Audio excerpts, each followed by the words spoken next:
es un gusto tenerlo con nosotros, esperamos poder sacarle el máximo de provecho. Vamos a conducir este foro, yo Luis Laínez, que soy el subjefe de información de la prensa gráfica, me acompaña también Eduard Gutiérrez, que es el editor del área judicial del periódico, también está Suche Chávez y Efren Lemus acá atrás. Vamos a hacerla, como les decía, vamos a hacer la pregunta, 3 minutos, no queremos hacerlo algo muy extenso para poder luego editarlo y presentarlo a nuestros lectores. Entonces les doy la bienvenida, les doy la palabra a Eduard, que es el que va a empezar con la ronda de preguntas. Gracias. Buenos días a los tres. Quisiéramos empezar, antes de ir un poco más allá de lo que ha sido esta administración, que cada uno de ustedes nos hiciera el favor de decirnos cuál es su visión del problema actual de la violencia en el país. Desde la posición suya, la suya, quisiéramos saber qué tan grave es la criminalidad, porque las encuestas nos están diciendo que es el principal problema. A la situación que hemos llegado fue producto de politizar demasiado la seguridad pública. Digo politizar porque ahora ya no es del pasado, como antes cuando se hablaba de los cuerpos de seguridad del sistema policial que había entonces. Hoy la gente ha entendido, como dice el dicho, nadie sabe lo que tiene hasta que lo pierde. ¿Desde cuándo comienza este problema? Porque también echan la culpa de 20 años, echan la culpa de que no fue ayer y que por eso ahora es heredado. No, todos tenemos la culpa.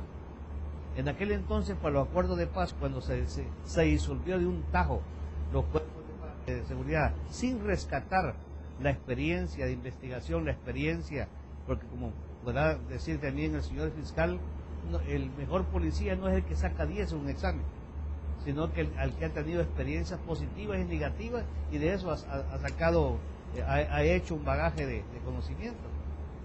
Lo mismo, por ejemplo, se disolvió por aspectos políticos aquellas patrullas cantonales y las escoltas de barrios y colonias, porque se hablaba de que era un estado policial. Pregunto ahora, ¿qué queremos? ¿Un estado policial en el que había garantía en el campo y en la ciudad? ¿O una cosa que, por decir democracia, exista un secuestro por parte de la delincuencia del país? Y con eso estoy diciendo en qué situación estamos. La delincuencia ha secuestrado al país. Bueno, yo lo que consideraría es que en la actualidad lo que ha ocurrido de que el alto índice delincuencial no ha ido un crecimiento con el fortalecimiento de las instituciones que tienen que ver con la aplicación de la ley, llámese policía, fiscalía, tribunales, sistema penitenciario, y como no ha habido esa situación de recursos, que se le ha asignado los recursos a las instituciones, no ha habido ese manejo de la delincuencia. Y por eso considero que se tiene que fortalecer las instituciones, se tiene que fortalecer la investigación, se tiene que fortalecer la prueba científica, porque el crecimiento no ha sido acorde al crecimiento de la delincuencia, y no solo se ha dado aquí en El Salvador. Yo asistí la vez pasada a un foro en un país sudamericano donde ese fenómeno se ha dado, que las instituciones se han quedado estáticas en recursos y la delincuencia ha crecido no acorde a las realidades delincuenciales de cada país, y por eso yo siempre lo he venido diciendo, tiene que fortalecerse la investigación, la prueba científica y el fortalecimiento de la cooperación interinstitucional. Bueno, mi apreciación así inmediata es que lo que pasa es que en este país no ha habido políticas públicas de seguridad en sentido estricto de lo que implica una política pública.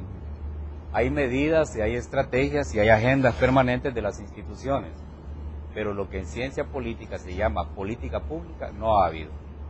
Y eso pasa por decir de que no ha habido un abordaje serio de la problemática de la violencia y la delincuencia, y eso obviamente va creando acumulaciones en el tiempo que va desbordando el crimen mismo y la violencia misma, y va desbordando también la capacidad de las instituciones.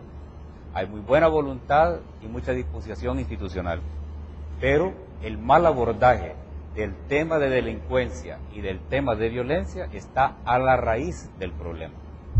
se sigue concibiendo la violencia, la delincuencia y su prevención y su lucha desde una perspectiva eminentemente electoral en un primer momento, y en un segundo momento se sigue percibiendo solo desde la perspectiva de seguridad pública, cuando el problema que hay en El Salvador implica seguridad pública, seguridad humana, seguridad democrática, seguridad nacional, seguridad ciudadana. Cada ámbito de violencia y delincuencia en cada uno de esos campos es diferente, y por lo tanto los métodos y las formas de abordarlos deben ser diferentes, porque las causalidades son diferentes. Pero el problema grande es que yo siento que dentro de la Policía Nacional Civil falta mística de trabajo, ¿no? Estar pensando se les inculca el espíritu de servicio y sacrificio, pero las quejas que tenemos en las diferentes poblaciones es que no reflejan eso que supuestamente se les inculcan en la academia.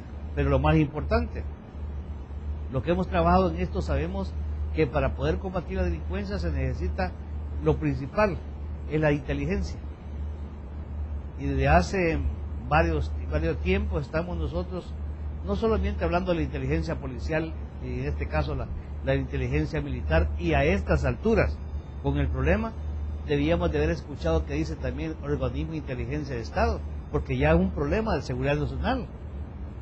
Pero por ejemplo, aquí está el señor fiscal, él sabe de esto. ¿Desde cuándo estamos pidiendo nosotros que se le dé un refuerzo presupuestario a quien tiene la misión constitucional de conducir la investigación del delito? De nada sirve de todo lo que se está haciendo si el embudo se encuentra en la poca cantidad de recursos, digo, cantidad y calidad de fiscales. Entonces, todo eso ha generado el problema que estamos viviendo. Fiscal. Bueno, los problemas más graves que yo veo, como lo dijo el diputado, el coronel Amendares, son el crimen organizado. Y el crimen organizado tocando también con el narcotráfico, tocando también las extorsiones, el tráfico de personas, que eso va generando también la alta incidencia de homicidios, la alta incidencia también de extorsiones que se está ocurriendo. Porque si vemos los datos estadísticos, esos son los delitos que están más golpeando a la sociedad salvadoreña. Y en ese sentido, el abordaje tiene que ser, como yo le he dicho, a las estructuras delincuenciales, llámese pandillas o bandas delincuenciales, y también estructuras de crimen organizado. Si nosotros atacamos eso, vamos a ir disminuyendo la cuestión delincuencial en la parte también investigativa, pero también tenemos que trabajar en la parte preventiva, en la parte de prevención que hace la policía, pero también en políticas de prevención que tiene que hacerse también en ciertos sectores de nuestra sociedad. Pero sigo percibiendo el énfasis en seguridad pública, y ese es uno de los problemas, querer abordar el problema solo desde la seguridad pública. Eso limita el alcance de cualquier estrategia, porque utilizando los comentarios del señor diputado, hay una estructuración. Abajo está el lumpencrimen, las maras, el lumpencrimen que conecta con el crimen organizado a nivel intermedio, donde están las bandas de tráfico de armas, de drogas, de personas, de órganos en algunos casos, pero que esto también conecta con un crimen organizado que pocas veces se menciona en foros como estos, es la corrupción, sí, ¿verdad? Que en un acto, en una operación grupal de funcionarios puede saquear al Estado de 20, 30 millones en una operación bien hecha, ¿verdad? Y que queda encubierta o mimetizada en el aparato político y en el aparato comunicológico del sistema. Y ahí intervienen funcionarios que también se inhiben de investigar por iniciativa propia o de intervenir, de señalar, etcétera. Eso también fomenta la estructuración de crimen y violencia que tenemos. Lo otro es que al insistir abordar el tema solo desde la perspectiva de la seguridad pública, estamos limitando la base fundamental, que es la generación psicológica y psiquiátrica del crimen. Este no es un asunto en el que deberían estar solo involucrados abogados y policías, porque eso es limitar y reducir el problema. Este es un asunto que debería conectar con antropólogos, sociólogos, filósofos, psicólogos, psiquiatras, pedagogos, porque este es un tema que debe cruzar todos los ejes de transversalidad de generación de violencia y crimen.